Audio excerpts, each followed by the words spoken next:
Pessoal, então é amanhã a promoção da minha consultoria esportiva, às 6 da tarde para 10 pessoas, mais informações aqui nos comentários. E eu vou deixar aqui um manual de como começar na academia, porque eu já tive aluno que mandou mensagem assim, né, antes de fechar. Leandro, eu queria ir para a academia, só que é o seguinte, eu tenho vergonha de ir lá. Como que você tem vergonha, querido? Se você tá gordo, isso não tá bem para sua saúde, você não tá se sentindo bem. Se você está dentro da academia, é o lugar certo, não é o errado. O errado seria você estar num rodízio de pizza que está indo contra a sua felicidade. Ah, Leandro, mas lá na academia tem uns caras que são meio babaca. Idiota vai ter em qualquer canto, infelizmente. Até mesmo pessoas que estão aqui inscritas no canal, sim, às vezes eu posto vídeo querendo ajudar, ajudei, falei tudo certo e vem um louco e me xinga de um negócio que não tem nada a ver. Então a gente tem que aprender a conviver com os idiotas. É fácil? Não é fácil. Mas sabe o que vale a pena? É toda vez que eu abro aqui, você clicou no gostei, tem gente se inscrevendo no canal, tem comentário legal. Os idiotas são pouquinhos, tá? Mas vai ter na academia, em todo lugar, não tem jeito. Mas é importante que você não tenha vergonha, porque pessoas do bem, elas vão estender a mão para você. Eu sou ex-obeso. Se eu vejo um obeso de 200 quilos na academia, sabe o que eu sinto? Satisfação. Até arrepiei. Verdade mesmo. Não sei se dá pra ver no vídeo, não vai dar. Eu fico muito satisfeito. A minha vontade é chegar lá e falar assim, meu, o que você precisa de mim? O que você precisar de mim, fala comigo, de graça, não vou te cobrar. Por quê? Porque eu sou ex-obeso, então eu sei. Do mesmo jeito que tem cara que era magrinho, e aí ele olha o magrelo na academia e fala, poxa, que legal, o cara vai conseguir mudar. Então, pode acreditar que a maioria é assim na academia. Ou é neutro ou é do bem. Gente torta é menos. Próximo passo, é muito importante o treino de adaptação. Eu falei disso no meu curso de como montar um treino e periodização do zero, que eu tenho um curso bem legal sobre isso. E o treino de adaptação é importante porque você precisa do aprendizado neuromotor. Então vamos lá, vou trabalhar com um aluno da consultoria e ele está começando agora. Então o supino dele, ele treme, certo? Ele fica torto. Como é que ele melhora essa condução, esse isolamento da musculatura, o movimento sólido, pá, pá, encaixado e não torto? Ele tem que fazer várias vezes essas repetições. Agora vamos lá. Ele vai copiar o treino do cara que treina há 2 anos e o cara faz supino 4 de 10. Aí esse supino 4 de 10, ele faz 2 vezes na semana. Então ele faz 40 repetições na segunda, 40 repetições na quinta-feira. Então ele faz 80 repetições, beleza. Aí eu passo um treino de adaptação para ele. 4 de 20 no supino, 3 vezes por semana. Então ele faz 80 movimentos, 80 movimentos, 80 movimentos. 8, 16, 24. Ele faz 240 movimentos contra 80 movimentos. Quem vai aprender mais rápido o movimento de supino? Quem faz mais repetição. Por isso que o iniciante, ele faz menos gamas de exercício para ele aprender os principais. Ele faz muito mais repetições e repete mais esses músculos. Ah, mas aí não dá tempo de recuperar. Recuperar o quê? Se ele não consegue fazer o movimento, você entendeu? Se ele copiar o treino do avançado que faz peito, sei lá, 1, 2 vezes por semana, sobra recuperação, porque ele não consegue focar a musculatura. Ah, ele fica dolorido. Sim, ele fica, mas isso não quer dizer que é bom para hipertrofia. Ele precisa aprender o movimento para extrair toda a musculatura e aí sim conseguir progredir. Então não é para pular o treino de adaptação, não é uma boa. Um outro ponto também que pode acontecer é você às vezes ir fazer um exercício, né, por exemplo, um exercício de rosca, né, rosca direta, rosca testa, você não usa tanto do seu coração e do seu pulmão. Agora, quando você vai fazer um levantamento terra, um agachamento livre, um leg press, usa muito o coração e o pulmão.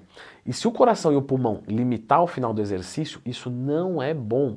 Por quê? Porque na musculação a gente quer que o músculo chegue até a falha. Então na rosca você vai aguentar. Por quê? Porque é um exercício que usa um músculo pequenininho, tá tudo certo. Agora, quando você vai fazer um leg press que usa musculatura grande, vários músculos funcionando ao mesmo tempo, o teu coração e teu pulmão pode não dar conta de bombear. Então tem que fazer aeróbico sim, mesmo você que quer ganhar peso. Mas voltando ainda aqui um pouco para o treino de adaptação, a gente tem que sempre lembrar que a técnica não supera a carga alta, a menos que a carga alta esteja com técnica, ok? Ou seja, não adianta se encher de peso. Ah, mas eu senti o músculo ficar duro e tal. Tá bom, mas aí com isometria eu também sinto. Eu pego um peso gigante, faço um movimento curtinho, vai dar pump, eu tenho certeza que vai. Mas é uma porcaria, uma eficiência ridícula, eu vou ter lesão, eu não vou progredir em nada. Então, primeiro de tudo, aprende a técnica.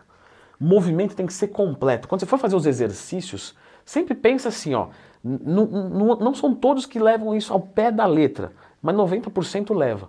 Eu vou usar o máximo de longitude que eu consigo no meu exercício.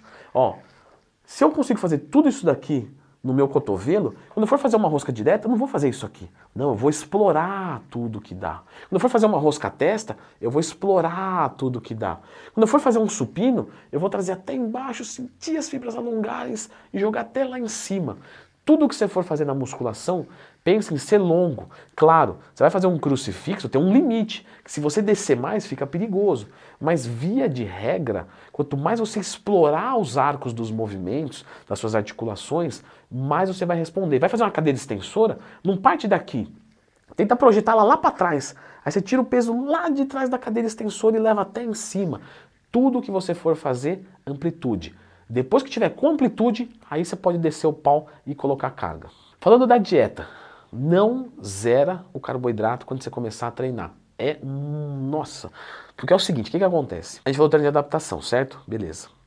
Quem vai adaptar mais rápido? Quem consegue recuperar melhor do treino ou quem consegue recuperar pior? Quem consegue recuperar melhor.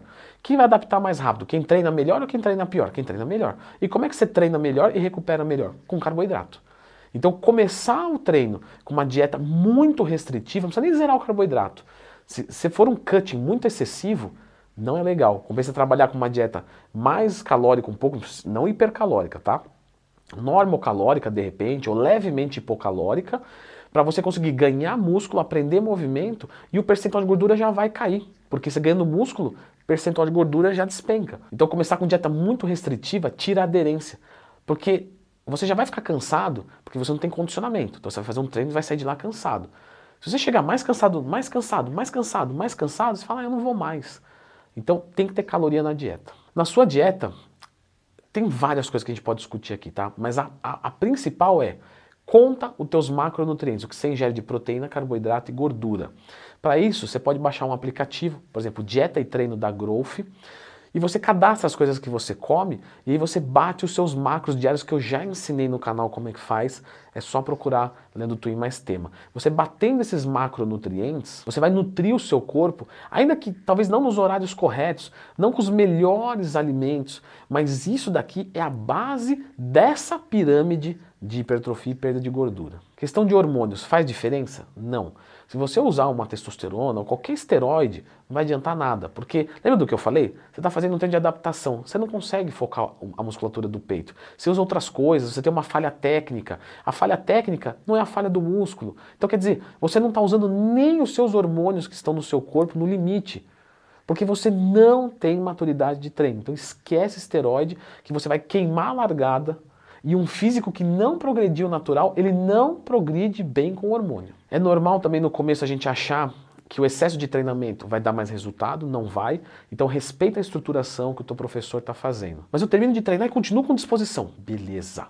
Guarda para o outro dia. Hoje é só isso que você tem que fazer. Porque você tem que pensar em sustentabilidade, em recuperação e não atender o teu desejo. Porque tem dia que você vai acordar e não vai querer ir. Isso quer dizer que você não pode ir? Não, você tem que ir. E o dia que eu terminar o treino, com mais vontade de treinar? Não, é só isso aí que tem para hoje. Poxa, André, é difícil, né? Se fosse fácil, todo mundo tava grande. A gente sabe disso. O que a gente mais vê é tomador de hormônio que não sai do lugar. Então, não escuta nesse ponto. Lógico que é delicada essa frase, mas não escuta teu corpo, certo? Faz o que tem que ser feito. E por último, eu quero falar aqui de suplementos, tá? Mas aí eu vou deixar um vídeo aqui de indicação, que é um vídeo de suplementos para iniciantes. Eu comentei todos os nomes que você provavelmente ou ouviu ou vai ouvir, e a gente tem muita besteira, muita picaretagem, o que é para você, o que não é. Então eu vou deixar um vídeo exclusivo sobre isso, dá uma conferida aqui, qualquer dúvida que você tiver, me manda lá no Instagram, tá? Eu abro caixinha de perguntas todo dia. Fica com esse vídeo.